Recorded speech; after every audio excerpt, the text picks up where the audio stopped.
So hello everyone and welcome to this PractiTest webinar. My name is Joel and I'm PractiTest 2 Solution Architect. I'm also going to be hosting you on today's webinar. As hopefully everyone can see, because I'm sharing my screen, the title of today's webinar, I changed it a little bit. And so right now it's called Totally Necessary Testing Metrics, and basically why, what, who, and how around testing metrics. And what I want to do today is basically take you over the idea of metrics on a very pragmatic, on a very concrete way. And also for those of you who are working with PractiTest, show you how to actually achieve and perform and create those metrics using the PractiTest system. And that's going to be the second part of the session. So let's actually get started. And wait, check that I can do it. Yes, so here we are. A little bit about me so that you know who's actually talking.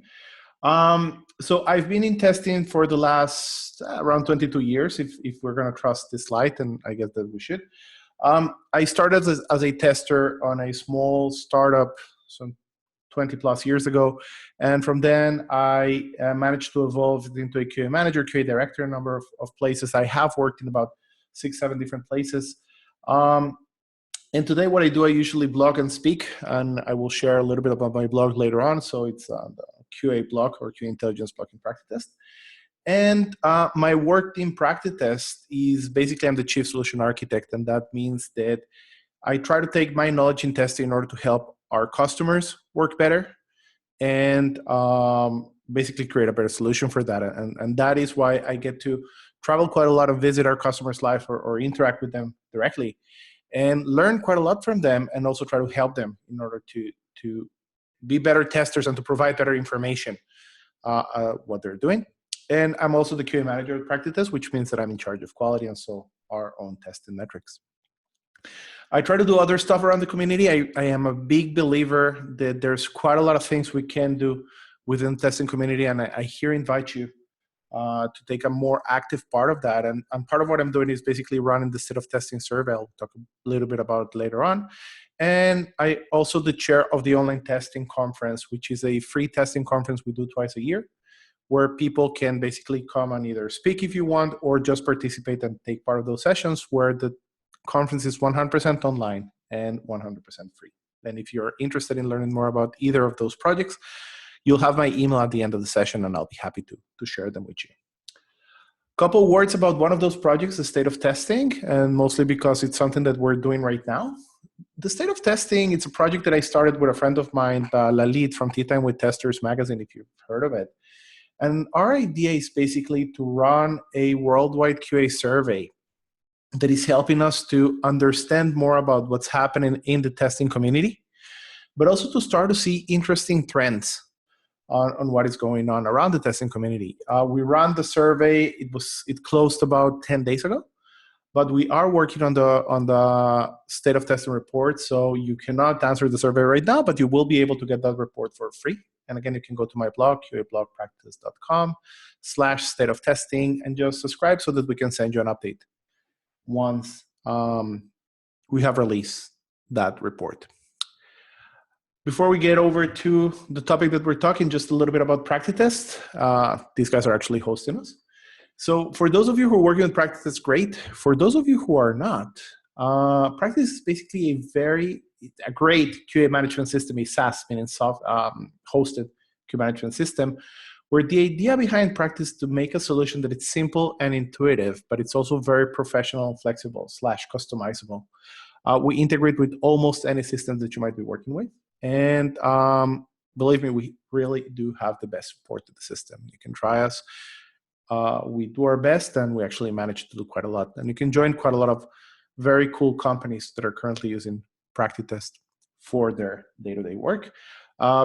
If you just want to learn more about the system, go to our site, practice.com, and we have a 2-week free evaluation license. No risk, no credit card required. You can just start evaluating right away. And that's enough about plugs.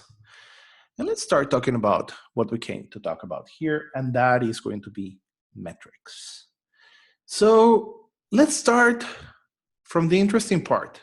let's talk about a couple of metrics, and let's talk about metrics examples.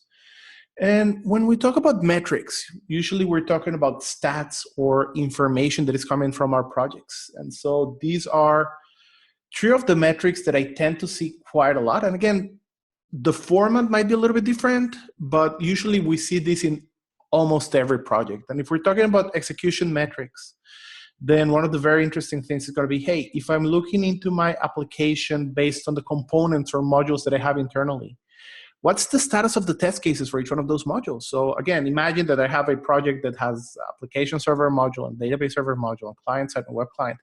What's the status of my test cases? And what can I learn from that status? Where if you look at it, basically what we're saying is, hey, application server is very stable, so is client side.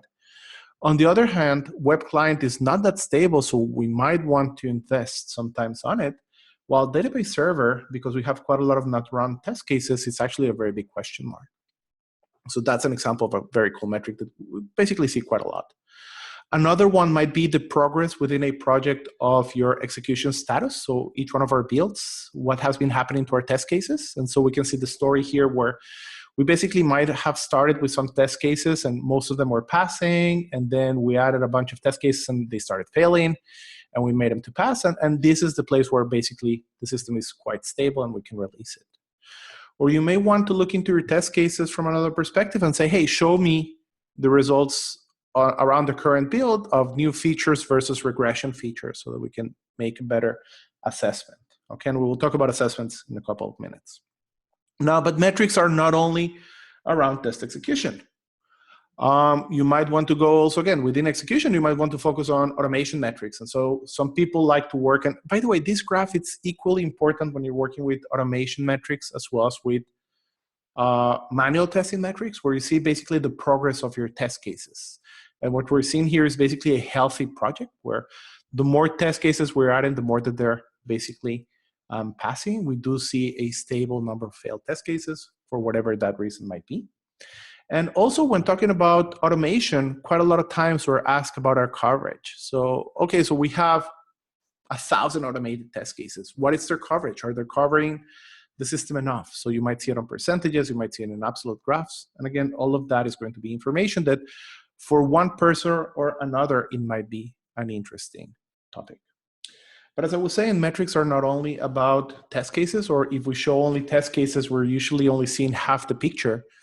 Because by showing test cases, we might be showing the progress of our coverage, but we also want to see what's happening inside of them and what bugs are we finding and what's their status. So you can always go and see, again, bugs based on priorities or based on status. And again, around the same concept of areas. And the idea of areas is to point people on where should we be getting more resources involved. Or for example, if I see that my application server area has quite a lot of high priority bugs, and if this correlates with the fact that I have been doing quite a lot of work on my application server area, I mean quite a lot of development, so it's okay. But if on the other hand, most of my development is being focused on the plugins and yet I'm seeing quite a lot of bugs on my application server, then this might be something to take a look into so that my development team can actually go ahead and understand, hey, how come we're getting so many bugs if we were not expecting them? Or at least we were not hoping to find them because you haven't been working in there. Look always into the actionable parts of your metrics. And the final example for now is places where you can actually see progress, again, on the issues, where you're basically trying to see the level of activity. Why? Because if you think about it, when you're working on a project, many times what's going to be happening is that you expect the number of bugs that you're finding and fixing to go down. And if we see a spike in here, we need to be able to explain it. Maybe because we're doing quite a lot of work right now, so it's expected. But if we should be about to release the product and we see a spike of bugs in here, regardless of the status, again, that you see here, it's something to take into account. There is no project that I have seen that you were finding, let's say, 3 bugs, all of a sudden find 7 bugs, and next week you're going to be able to release it. Bugs tend to go lower and lower and lower. Detection rate go lower and lower as time actually approaches.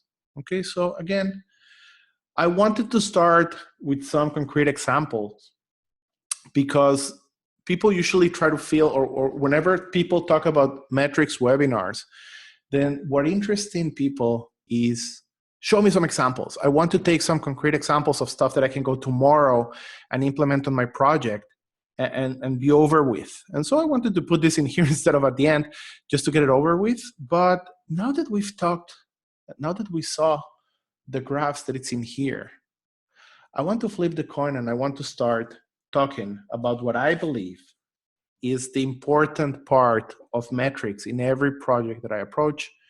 And that is the why, what, who, and how of your metrics, okay? And the reason for that is very simple, and that is because fortunately or unfortunately, every project is different, and every team is different, and every circumstance is different, and every release is going to be different.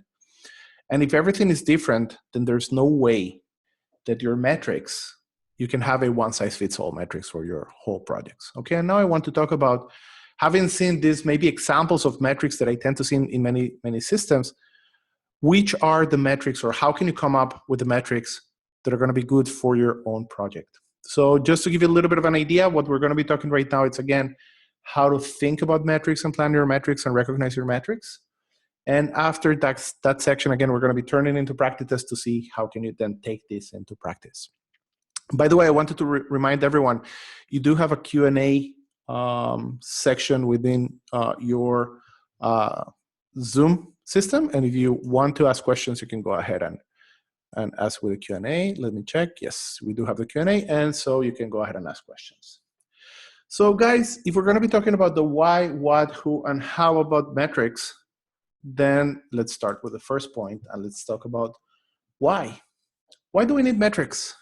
Okay, and I think that many people run with metrics because they believe that that is what we need to do in order to make people understand what's happening in the QA. It's like, well, we may be running quite a lot of tests, but if we're not telling anyone what's the value of them, and it's close to that. But I think that many of us actually miss the point, or at least I used to miss the point at the beginning of my career, and I see quite a lot of people, experienced people even, that miss the point about metrics and the why of their metrics in their project. So before we actually talk, or in order to talk about why do we need metrics, I want to ask a question. And it might be a little bit of a rhetorical question because I don't think that people will be able to answer, but why do we test? Okay. And I want to put this in perspective. If you look into other areas, testing is not a trivial work. You don't have testers in restaurants. You don't have testers in construction. You don't have testers when someone is flying a plane or when you have surgery. Many times you do have peer people doing stuff. So you have two pilots flying a plane, or you have another inspector that is working on the construction, or a sous chef and a chef working together. But that would be parallel to having multiple, let's say, developers working together, peer development, and this is not the case with testing. So testing comes to serve another purpose, and that comes because, again, development is a very complex system and it's a very complex approach. Developers need to create a product that it will basically run in platforms and circumstances that people have not thought about, instead of, again, surgery that you're doing on one patient or flying one plane. It's not like developers are creating one product that will run in one device or that will be run by one person. So the idea behind testing, and here I want to separate maybe the reason, or why do we test, in two approaches. Let's say the approach, the most common approach today, would be something around the reason for testing, that we run tests in order to provide information about our product and our project so that our stakeholders can actually make their decisions. And to put it in plain English, we're basically trying to tell people who need to make decisions in our project what decisions they need to make. Can we release? Do we need to invest more money somewhere? Are we having problems in some places? Okay, so this is going to be, let's say, the current definition of why do we test.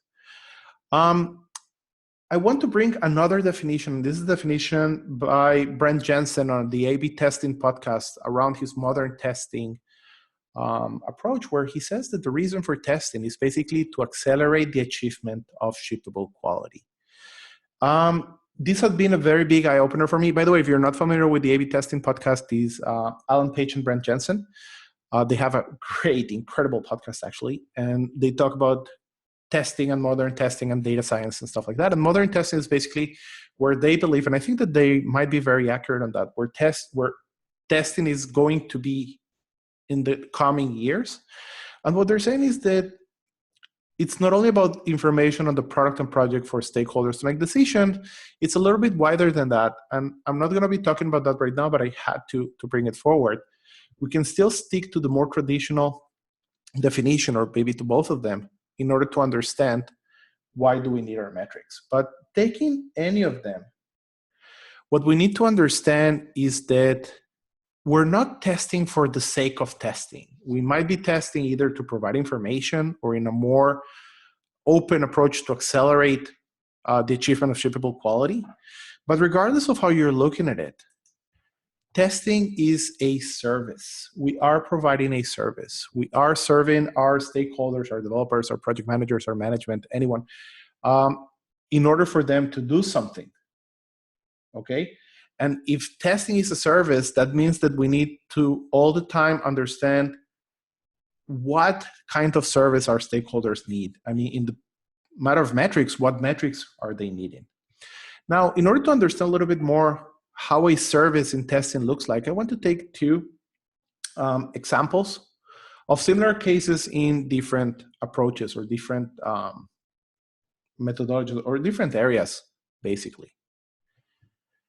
If you look at this picture here, we're looking at, again, surgeons performing surgery. What does that have to do with testing? Well, the surgery itself, nothing. But take a look into this section here of the picture. Do you see the x-rays on the back end? That is testing. Testing is the ability for a surgeon, before he's actually cutting into the patient, before he's actually starting to do anything, to understand what's inside so that he can focus on exactly what needs to be done. Again, if your feet hurts as it used to hurt for me, it's not about opening and operating, it's about trying to understand what's going on in order to understand what is the best approach for it. So for a doctor, testing is that diagnostics tool. It can be an x-ray, a CAT scan, it can be even, again, blood test that you're running for someone. That is what testing is performing for the developer and for the team, in the same way that diagnostic tools are going to be helping your surgeon. Oops. If you wanted to look into another example, what do we see here? Some people might say, I don't know, soldiers, military equipment, stuff like that. If you look more closely, what you're seeing here is military intelligence, okay? And if we try to look into the ugly stuff that is warfare, sometimes needed though, military intelligence is basically what's helping people to fight a more accurate war, to know how to do stuff. It can be run by multiple teams in multiple areas, starting from field officers. They can look into drones that we're seeing right now, commando units actually going deep into enemy territory to understand who's doing what or where, or even, again, planes flying very, very high at incredible speeds just to understand what is happening behind enemy lines. It can even be cyber warfare, where you're just trying to understand data. So no soldier today goes into battle without understanding absolutely everything that is happening behind enemy lines. And this is basically the same as testing does. We are providing the military intelligence to multiple people in our organizations. It can be to our developers to know where to fix, or it can be to our managers to know where to invest money. It can be even to our sales to know what they should pitch or not, or whether we need to release or not. So this is the service of testing. And basically the idea, if we look into it, and I want to talk about Sun Tzu, The Art of War. For those of you who haven't heard of it, it's a great book. It's not about war, even though it's about what they're saying. It is about basically strategy and tactics. And what Sun Tzu says is that if you know the enemy and you know yourself, you need not fear the results of 100 battles. But if you don't know neither the enemy or yourself, you will succumb in every battle. Now, if I try to do the parallel to testing, if you know the status of your project and you know what's the quality of the project that you need to release, you do not need to fear the results because you will be able to understand whether you can release it or not. But if you have no clue about either the status of your project or your product or on what status it needs to be, chances are that you're going to be failing. And by failing, I mean releasing a product that should not have been released in the first place. Okay, so if we think about it, and this is the point that I want to drive here, is that information, in this case metrics, is not how we demonstrate our work. And this is what some people try to think, hey, our work is testing and metrics is how we sell it or how we show it to the world. No, guys, information is our work. Information is our value. If we could use a crystal ball in order to understand what's the status of your project and what areas are in need of more development, and you didn't need to run a single test, you would be doing your job. Okay, so you're not here to run test cases, guys. We are not. We're here in order to look into the information that we have and translate it to our developments so that they can be, or everyone in the organization, so that they can make their decisions so that we can release shippable products faster. Now, going to the second question. If this is the case, if information is what we need to provide, then what metrics do we need to provide? And again, let's look into this definition. We need to provide metrics, obviously, about the product and the project. And we need to provide metrics that will help us to attain shippable quality. Okay, so if you think about it, then we're basically saying, I don't need to talk at all about the type of test cases that I have. I don't need to talk at all about my coverage. Does anyone care other than myself? Not really. So if that's not the case, what do we need to talk about? Well, I believe that we need to talk about mostly two things. The first one is metrics that relate to our project. Okay, and in this case, we're basically, if you think about a rally team where you have the driver and you have the navigator is constantly telling the driver, right here, left there, stop, slow down, go up.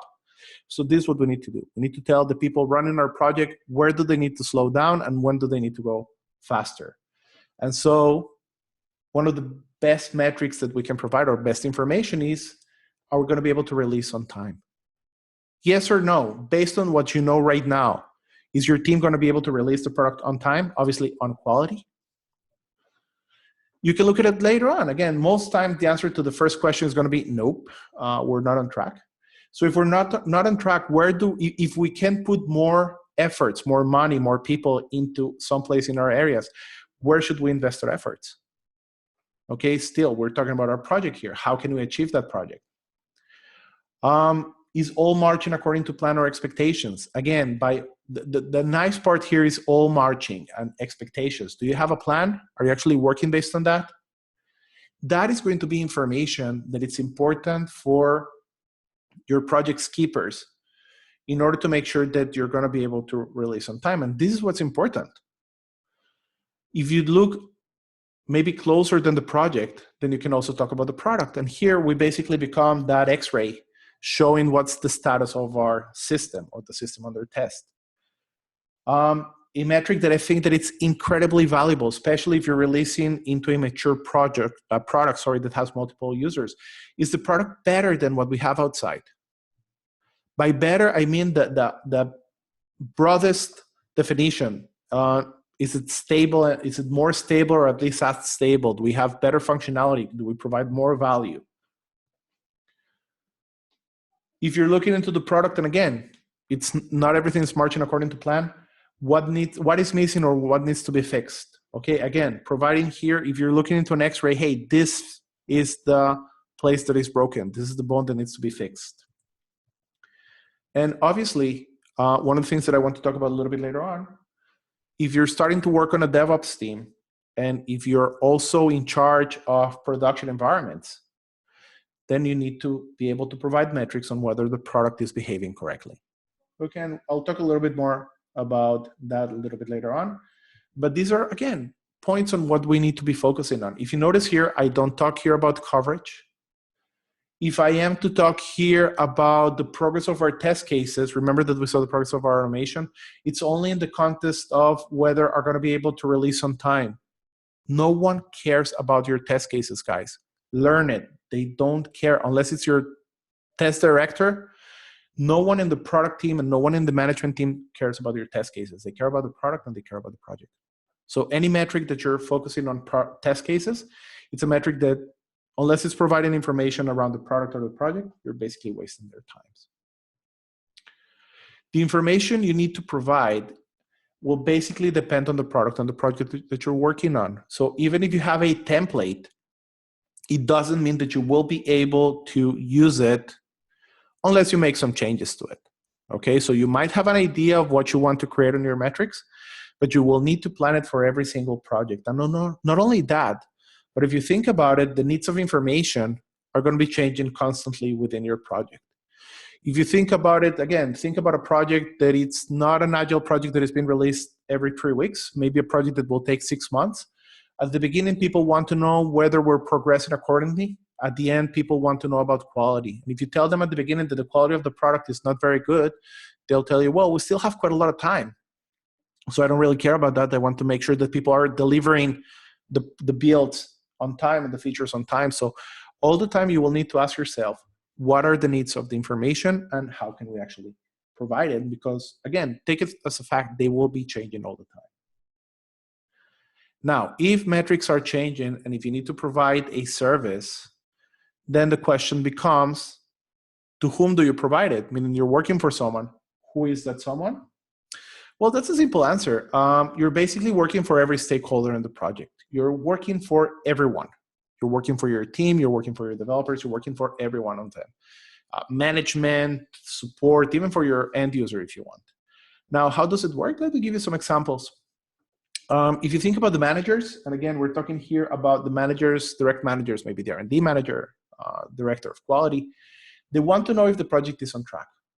If the project is not on track, usually that's the case, they also want to get some insights into how can they solve it.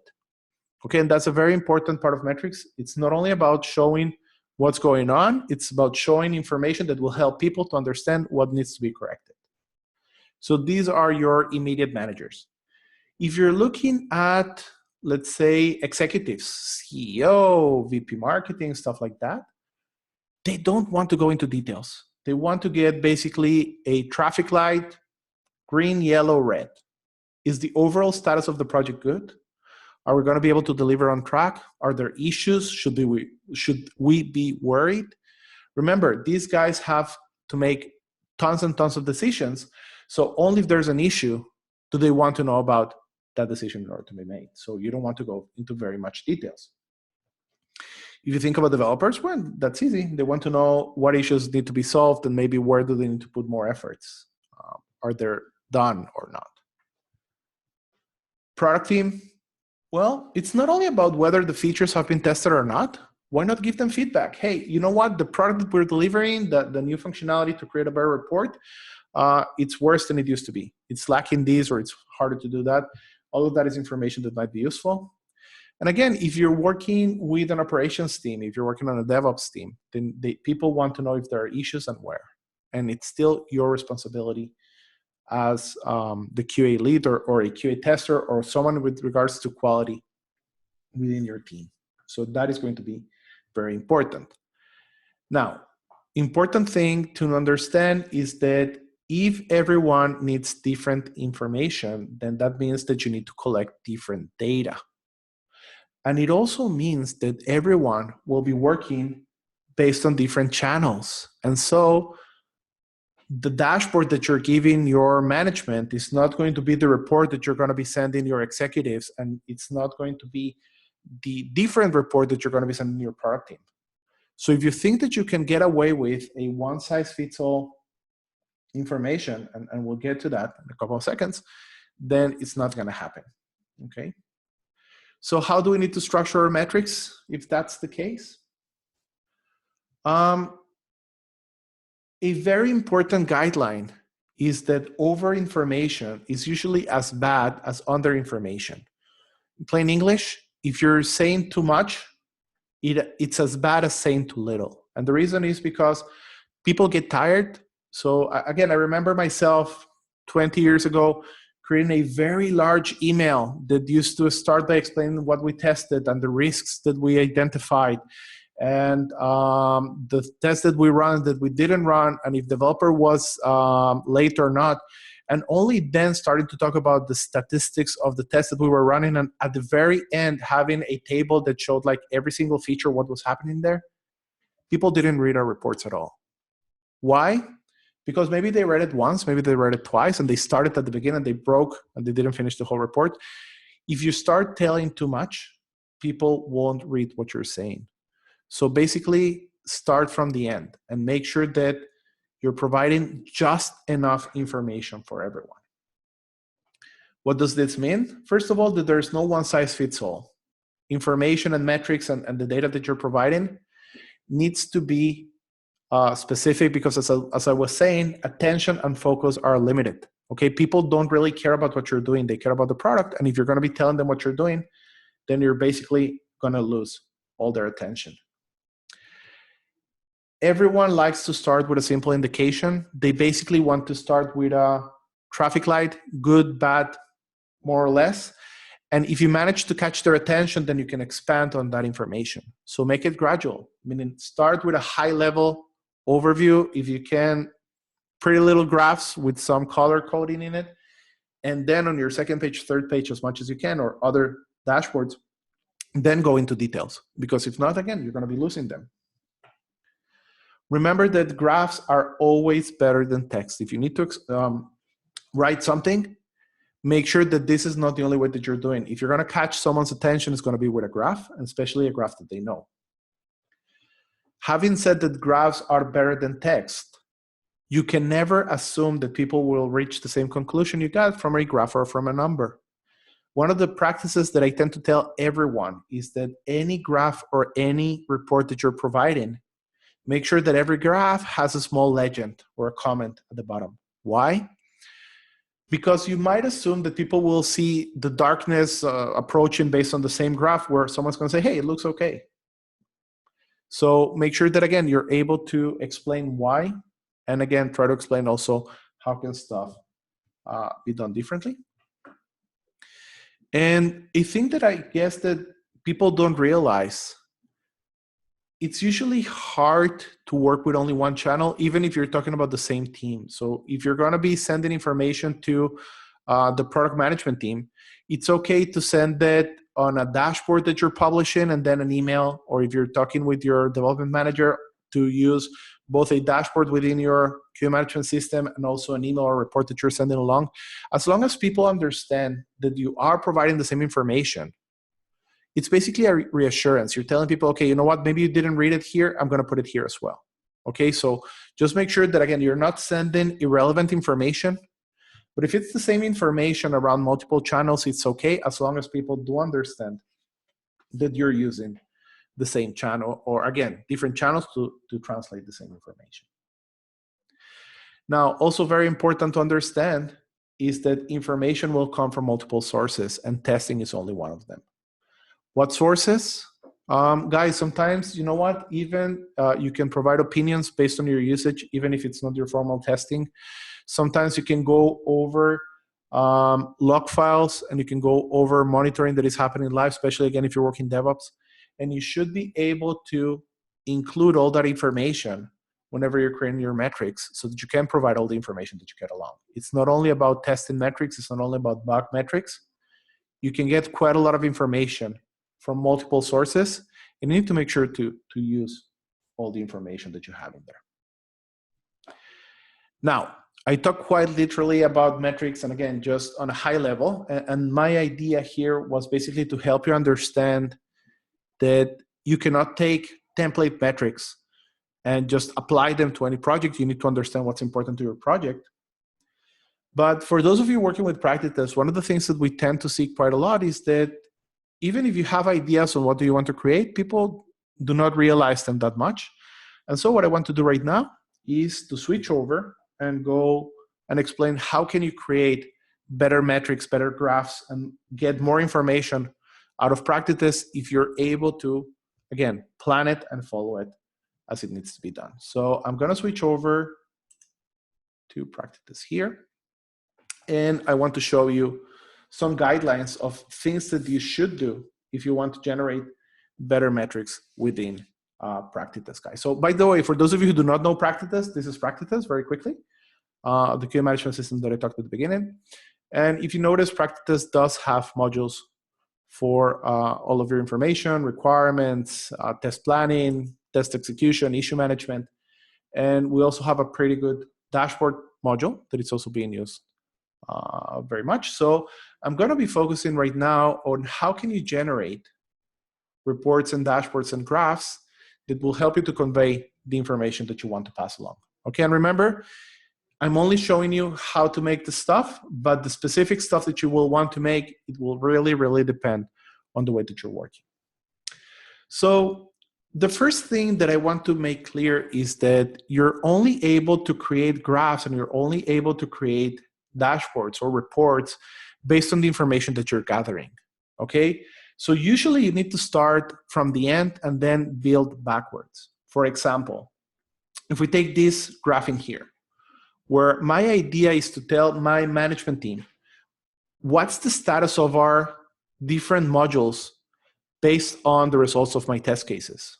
Okay, so I need to start by saying, okay, wait a second, what are those modules? How do I want to separate my system, basically?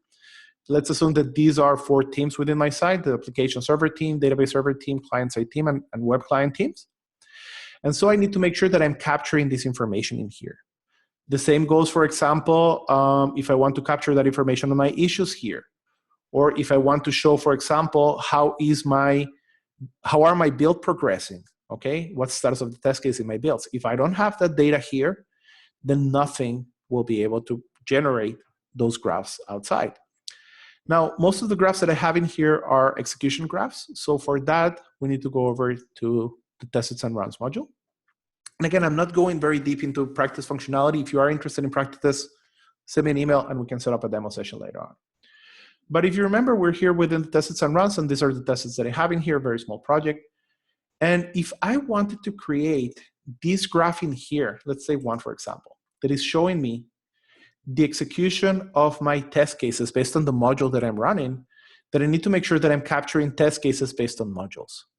So that means that I need to make sure that within each one of my test instances, within the test sets, each one of the instances is capturing that information. So if you want to generate tests about your components, then you need to make sure that you have a field for your component within your instances, because then we will be able to basically aggregate the information of your test cases based on those instances. The same goes with the builds. You need to make sure that you're capturing that information in here. Once you're capturing that information, and these will be based on your fields, again, for those of you who do not remember how to add fields into your different entities, that is done from within your settings. You go over to your fields. And then in this case, for example, my components, then I have them in here. And I'm displaying them on my instances. The same goes for the build. I'm displaying it on my instances. Okay, so that's the first part. And this is the part where I'm saying I want to have that information in order to be displayed. The second part is if I want to go and start showing information based on the different milestones of my project, it might be versions, it might be sprints. It doesn't really matter how are you organizing your projects. You need to have your filters for that. Because if I was to generate a graph for all of my test sets and then looking into my instances, it would be providing a too high level information. I wouldn't be able to discern between build and build. So for that, again, remember on the level of your test sets, you need to add information that will help you to filter out those milestones. So in this case, for example, I might want to show my versions or my tests based on versions. So that I'm doing here by creating different filters for each one of my versions. So again, you already have the information about your entities. In this case, it was your instances. It can be your issues, your test cases. Now you need to have your filters. And now you can go ahead and generate those graphs in here. Okay, any of the graphs that you have in here. Now, I want to do an example here. Let's say that I already have here my test cases based on areas. I already have my test case based on new feature versus regression. Let's say that I'm testing here a web application that is running on multiple browsers and operating systems. And what I want to show the status of my instances based on the operating system that I'm using it to work. So if you notice here, I'm capturing also the operating system for each one of my test cases here. And so I want to show the status of the application when we look over the operating system side of the house.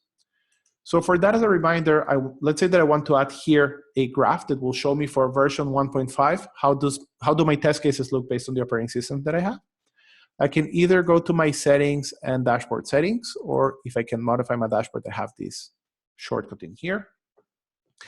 And if I want to add, again, let's say to my overview tab that I have in here, a new dashboard item, a new graph, I can come here. So just to guide you over that, let's say that we want to show version 1.5 by OS. Now I need to choose my entities in here. Remember that because we want to do for execution that I'm going to choose my instances, that it's instead of the test cases, if I want to see my test cases from the test library, I would choose my test sets. If I choose, my tests, if I choose test sets, it's a high level overview. I only have 2 test sets. In this case, I want to see the test within my test set, so that's the instances. For the item type, because I want to show 2 dimensions, then it either needs to be a distribution table or a bar chart. I will go for a bar chart. Remember that the pie chart is a 1 dimension, the same is for step status pie, so I want to go for the bar chart here.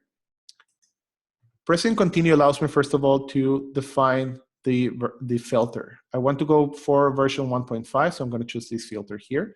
If you do not have the filter, then you need to go ahead and create it beforehand. And now, because I want to show operating systems, then on my X field, I will choose my operating system field, and I want to show for each operating system the different statuses that I have in there. Now, as a reminder, you have all sorts of advanced options here. And something that I like very much, I always like seeing a preview of my graph. So I'm going to select this flag in here after save and show here a preview. And what I can see here is all my test cases for version 1.5 distributed based on operating system. By the way, I hate when this happens, when my legend is actually blocking my graphs. So I can go to my advanced options and display it on the bottom. And now I'm able to see it. Now, guys, understand this is an important graph because what I'm showing here is that, well, I'm not sure how my behavior is on Windows, but I can for sure say that I'm having problems on Linux. Okay, and I can also say that on Mac, I'm still lagging behind, and I can show it here. By the way, if we go back to our dashboard, the graph was already created, and we see it here. Now, another thing that is usually important whenever you're showing this graph in here, and I want to exemplify it here, whenever I'm showing the status of something in my current release, people will want to benchmark that. So it's always important to show it in comparison to the previous release. So if I'm showing here the overall status of my test cases for version 1.5, and showing that 20 of my test cases are failing and 22 are passing, I always want to try to show that in comparison to version 1, because people want to make sure that anything that you're releasing is going to be better for the current version than for the previous one. And so whenever I'm going to be showing this graph in here that is showing the status of my test cases based on operating systems, I want to show another one for the previous version. So let's actually do it. And let's say that I want to do, again, same thing that we did. Version 1.5 by OS. And very quickly, the same thing that we already did. We choose instances. We choose a bar chart. Almost did it. It's not on version 1.5. It's version 1. So I'm going to go here for version 1. And I'm going to be putting my operating system at the bottom and displaying this at the bottom here. So what I did here was basically to show, let's resize this so that the graphs are actually side by side. So I'm showing here the status, and you see here how it actually makes a better case by showing, hey, we have a regression on Windows in comparison to what we had on version 1. And we also see that Linux is always a little bit problematic, but not that problematic in here. And again, the same goes for Mac. We see here how Mac should be better. By the way, another thing that it's important when you're showing graphs is to make sure that people understand what you're talking about. So if I have version 1 and then version 1.5, I may want to add version 1 before version 1.5. So there's a very simple customization. just go to customize your dashboard and you go to your dashboard tab. And here you can drag and drop the graph so that you have version 1, version 1, version 1.5, version 1.5, and you have it in here.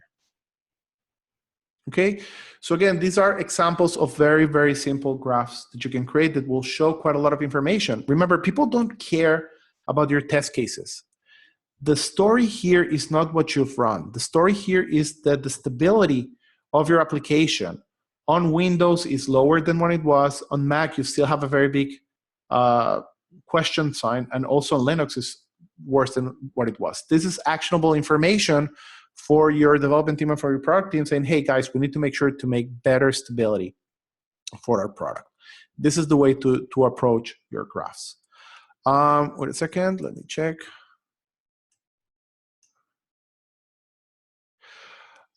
There's a question here, if you're working based on user stories and not test cases, can we also obtain metrics in here based on user stories?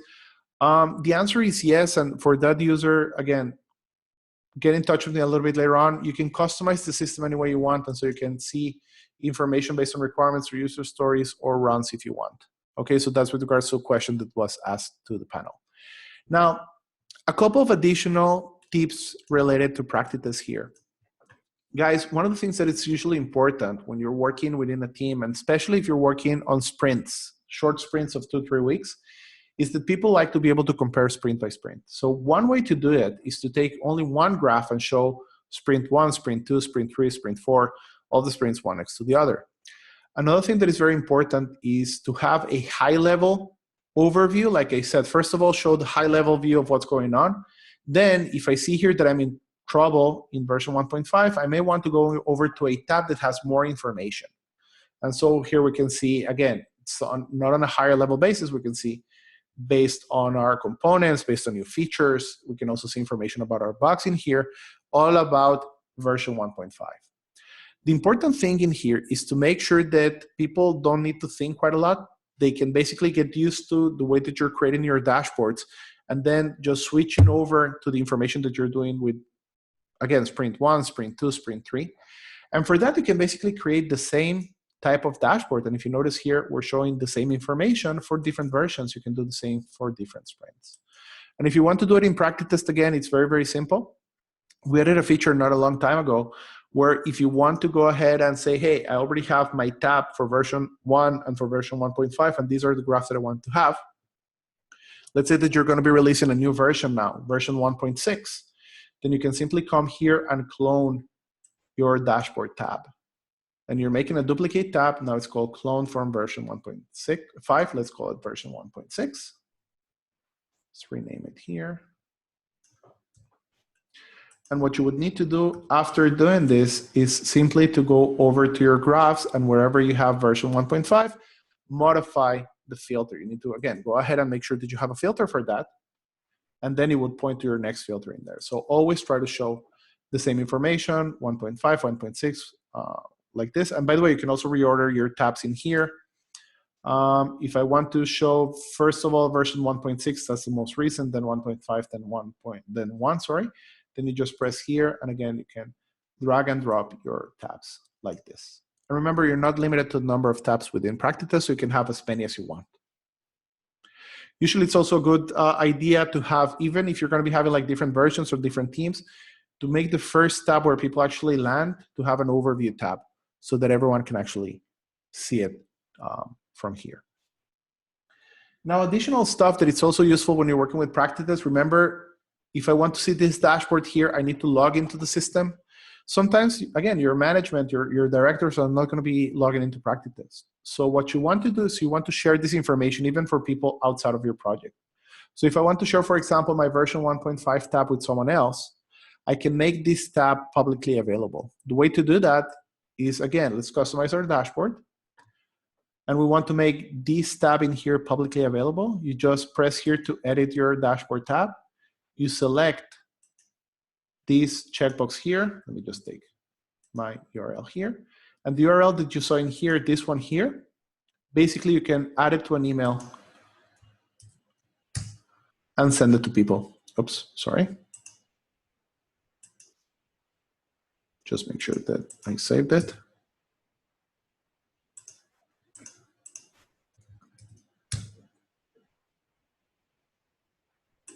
Okay, wait a second.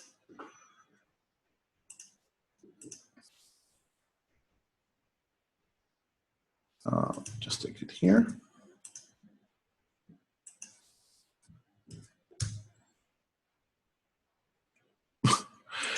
Okay, sorry for that. Let me just go to another tab, back to tab lists.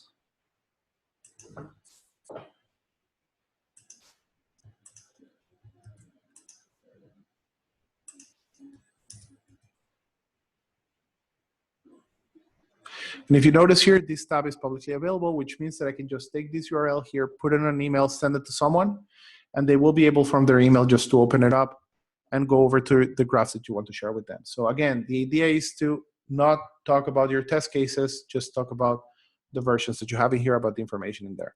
By the way, for those of you running bug hunts, or even if you have like a very big monitor in your office, in your development team, and you just want to show this, you have here this option where if you press it, the page will auto refresh every 5 minutes. So you can just leave it open and it will continue auto refreshing. And in addition to that, you can remember that you can always take any of the graphs that you have in here and embed them in wiki pages or any other type of portals that you have. Remember, just come here and you show here the embedded code. Okay, it's an iframe code that you can then share with additional people within your team. So guys, again, in addition to this, by the way, we also recommend taking a look into our new reports. They're Excel-based reports, and they will also help you to make quite a lot of information using the same approaches as we were saying. Again, making sure that you have that data in your instances, in your box, anywhere you want, that data that will help you basically to generate those graphs, creating those filters that you need to do, and then creating those graphs that you had in there. Now, to wrap it up, unless people have additional questions, I'll be happy to answer them.